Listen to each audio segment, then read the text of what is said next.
एखादा व्यक्ती जो रोज ब्रश करतो, तो मोटिवेटेड आहे म्हणून ब्रश करतो का?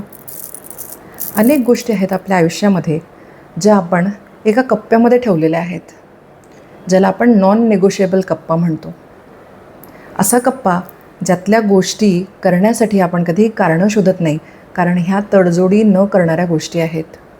सकाळी उठणे, ब्रश करणे, आंघोळ करणे, देवपूजा करणे, जॉबला जाणे, लग्न करणे, मुलांना शाळेत पाठवणे, एज्युकेशन घेणे. आणि ज्या वेळेला ह्या गोष्टी आपल्या नॉन निगोशिएबल कप्प्यामध्ये आहेत ना, त्यावेळेला आपल्याला ती करण्यासाठीची कारणं शोधावी लागत नाहीत, न करण्याचे एक्सक्युजेससुद्धा शोधावे लागत नाहीत. पण हेल्थ ही अजूनही या कप्प्याच्या बाहेर आहे. आपलं आरोग्य अजूनही वाटाघाटीच्या कप्प्यामध्ये आहे. आणि म्हणून व्यायाम सुरू करण्यासाठी आपल्याला मोटिवेशन लागतं. व्यायाम कंटिन्यू करण्यासाठी आपल्याला रिझन्स लागतात, गोल्स लागतात, डाएट प्लॅन लागतो, कुणीतरी गाईड करायला लागतं. कारण ही गोष्ट अजूनही आपल्या नॉन निगोशिएबल कप्प्यामध्ये गेलेली नाही आहे.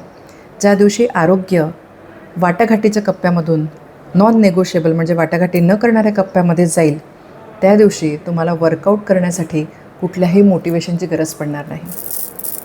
सगळा आपल्या विचारांचा खेळ आहे.